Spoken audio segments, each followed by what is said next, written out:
Арақтың кесірінен күйреген отбасы. Кейбір үйлерге кіргенде ерекше иіс сезіледі. Жай ғана тамақтың емес. Жай ғана тазалықтың емес. Ол бақыттың иісі. Ерлан мен Айгүлдің үйі сондай еді. Кішкентай 2 бөлмелі пәтер. Қабырғалары жұқа. Жиһазы қарапайым. Бірақ кешкісін шам жанғанда ол үйде күлкі естілетін. Айсұлтан әкесінің мойнына асылып, «Әке, ат болшы», дейтін. Аружан анасының етегіне тығылып күлетін. Айгүл дастархан жайып жатып күйеуіне қарап жымиятын. Сол кезде Ерлан өзін ең бай адамдай сезінетін. Ол кезде арақ олардың өмірінде жоқ еді. Бәрі мерекеден басталды. Жұмыстағы әріптестері: «Бір стақаннан ештеңе болмайды ғой», деді. Ерлан алғашында бас тартты. Бірақ еркектік намыс, ортаға сіңіп кетпеу қорқынышы. «Бір стақан». Сол күні ол үйге көңілді келді. Дауысы қаттырақ, қимылы еркінірек.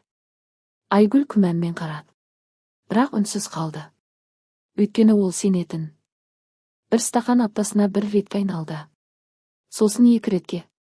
Ерлан жұмыстан кешігіп келетін болды. Балалар ұйықтап қалатын. Бір кеште Айсұлтан есікті ашып әкесінің теңселіп тұрғанын көрді. «Әке, сен ауырып тұрсың ба?» Ерлан күлді. «Жоқ, балам. Әкең демалып жүр». Бірақ ол демалыс емес еді. Ол тәуелділіктің алғашқы қадамы еді. Үйде алғаш рет айқай шыққан күн. «Айгүл, балалардың алдында ішпеші», деді. Ерлан ашуланды. «Мен табыс тауып жүрмін. Маған ақыл айтпа». Балалар бөлмесіне тығылды. Аружан құлағын жапты. Айсұлтан қарындасын құшақтап отырды. Сол түні шаңырақтың бір шеті сықырлады. Айсұлтан бұрын ашық мінезді еді. Сабақта белсенді. Күлкісі көп. Бірақ бірте-бірте ол үндемейтін болды. Мұғалімі Айгүлді шақырды. «Балаңыз тұйықталып бара жатыр». Айгүл көз жасын тыя алмады. Баланың жаны нәзік шыны. Сындырсаң дыбыс шықпайды. Бірақ жарық қалады. Ерлан жұмыстан шығып қалды. Алғашында ол жасырып жүрді. Сосын несие алды. Сосын тағы несие. Үйге ақша жетпеді. Айгүл алтын сырғасын сатып жіберді. Ерлан болса ішуді тоқтатпады. Өйткені ол шындықтан қашып жүрді. Сол түні бәрі шектен шықты. Айқай, ыдыстың сынған дауысы, балалардың жылаған үні. Айгүлдің көзіндегі соңғы үміт сол түні өшті. Таң ата ол шешім қабылдады. Балаларын киіндірді. Құжаттарын алды.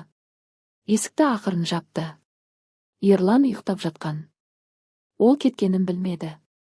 Ерлан оянғанда үй тым-тыныш еді. Ойыншық жоқ. Балалардың күлкісі жоқ. Ас үйде ыстық тамақ жоқ. Тек бос қабырғалар. Үстелде бір хат жатты. «Біз сені жақсы көрдік. Бірақ балаларымды қорғауым керек». Ерлан сол сәтте алғаш рет жылады. Тәуелділік бір күнде кетпейді. Ол қиналды. Денесі қалтырады. Түнде ұйықтай алмады. Бірақ бұл жолы ол бөтелкеге емес, емханаға барды. Алғаш рет көмек сұрады. Айлар өтті. Ерлан жұмыс тапты. Емделді. Өзін жинады. Бір күні ол балаларын көруге рұқсат алды. Айсұлтан үнсіз қарап тұрды. Аружан анасының артына тығылды. «Әке, енді ішпейді ме?» деді қыз сыбырлап. Ерлан тізерлеп отырды. «Әке енді сендерді жоғалтпайды. Әр отбасының шаңырағы аманат. Арақ жай ғана сусын емес. Ол бақытты баяу ұрлайтын ұры. Егер бір үйде бала әкесінен қорқатын болса, бұл ең үлкен трагедия. Бірақ үміт әрқашан бар. Тек батылдық керек. Тек таңдау керек. Бір бөтелкені емес. Бір отбасыны таңдау керек».